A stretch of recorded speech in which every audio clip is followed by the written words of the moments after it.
Mheshimiwa Waziri wetu Profesa, maelezo mengi na mazuri yametolewa na kaimu mkurugenzi pamoja na mkuu wa wilaya kuhusu mitambo hii, na wananchi mnaiona mitambo. Tulisema tusiwe wazungumzaji sana. Mheshimiwa Waziri, kuna msemo wa Kiingereza unasema words itself cannot capture existence, lakini silence it can.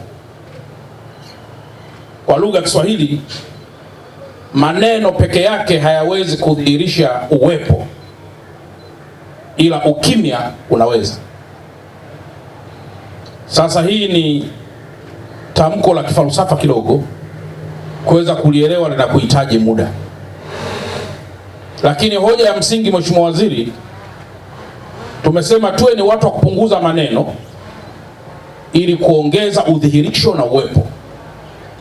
Tuwe ni watu wa kupunguza kuongea ili vibaki vitu vinavyoweza kujieleza vyenyewe. Kwa katika hili naomba mpige makofi mengi sana kwa wilaya yetu hii. Lakini jambo la pili, Mheshimiwa Waziri, huwa nawaambia wakuu wa wilaya pamoja na watumishi wote kwamba ukikuta una mkuu wa wilaya, una mkurugenzi na baraza la madiwani, fikra zao ni kujenga viframe vya maduka kama ndio uwekezaji, hao hawafai hata kuwa wenye vitu wa vitongoji. Lakini hiki unachokiona, Mheshimiwa Waziri, ni brilliant ideas ambazo tunaanza kuhama kutoka kwenye kuwaza vitu vidogo kwenda kwenye kuwaza vitu vikubwa vyenye maslahi mapana kwa Watanzania. Lakini jambo la tatu, Mheshimiwa Waziri, Mheshimiwa Rais, moja ya jambo ambalo analisisitiza ni mifumo kusomana. Sasa na sisi hapa Ubungo tunachokisisitiza ni watumishi na wananchi mifumo yao kusomana, kwa maana kwamba ili yawe maendeleo lazima yaakisi vitu vikubwa vitatu. Yawe ni maendeleo kwa ajili ya watu, yawe ni maendeleo yanayoweza kuchangiwa na watu, na yawe ni maendeleo kwa ajili yao wenyewe. Ni vitu kama vitatu: by the people, for the people, of the people. Mahali pengine kupeleka mitambo hiyo wanaweza sione kama kuna tija, lakini tija hii ipo kwa kuwa ni maendeleo ambayo yanaakisi moja kwa moja yale matatizo ambayo ni ya Watanzania. Mwisho, Mheshimiwa Waziri, nafahamu kwamba wewe ni waziri wa nchi, ofisi ya waziri mkuu. Leo hapa Ubungo hatuna mkurugenzi. Mkurugenzi aliyekuwepo amestaafu.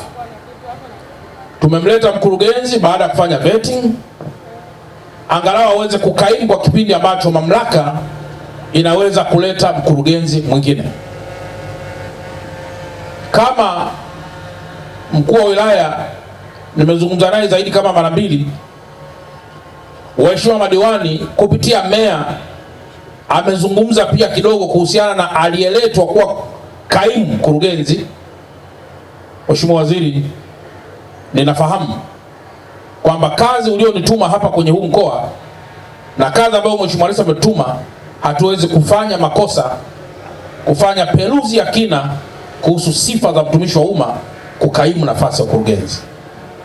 Ikikupendeza na ikaona inafaa, tukuombe basi Mheshimiwa Waziri utupelekee salamu ya kwamba kama inawezekana basi abaki huyo huyo, aungane na wenzake ili kuendelea kuwa mkurugenzi wa manispaa ya Ubungo.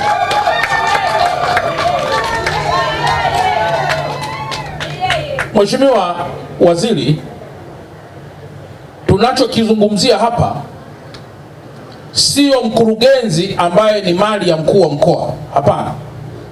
Wala sio mkurugenzi ambaye ni mali ya rasi, hapana. Wala sio mkurugenzi ambaye ni mali ya wakuu wa idara au mali ya madiwani, hapana. Tunazungumzia mkurugenzi ambaye ana rationality kubwa, anaunganisha watu, hayaoni mabega kama ngao ya kuvuka ng'ambo, ana kauli kwao, lakini anafahamu vizuri msingi uliopo kati ya central government na local government, nini maana yake, na anafahamu vizuri namna ya kuibeba taswira ya local government authority katika ngazi ya wizara kuipeleka kwa wananchi. Hiyo ndio sifa ambayo tungetamani iwe ndio mnyororo unaojiunganisha wa kupata watumishi sahihi katika halmashauri ya manispaa ya Ubungo. Kwa hiyo Mheshimiwa Waziri, nimeona niyaseme haya hadharani kwa sababu mnatuhamasisha kwamba moja ya vitu katika utawala bora ni transparency, na hiki ndicho kufanya hapa ndio uwazi wenyewe. Kwa baada ya kusema haya, Mheshimiwa Waziri, ni kuombe sasa, kwa kuwa jukwaa hili lako, na ndio maana sikusimama hapa vipaza sauti hivi na kusubiri, na niliwaambia ni chochote nilichokisema wasikiweke kwenye maandishi, waweke yale ambayo utayazungumza hapa mbele ya hao wananchi wetu. Kwa hiyo naombeni msimame, ndugu zangu wananchi, wakati Mheshimiwa waziri wetu anakuja hapa kuzungumza.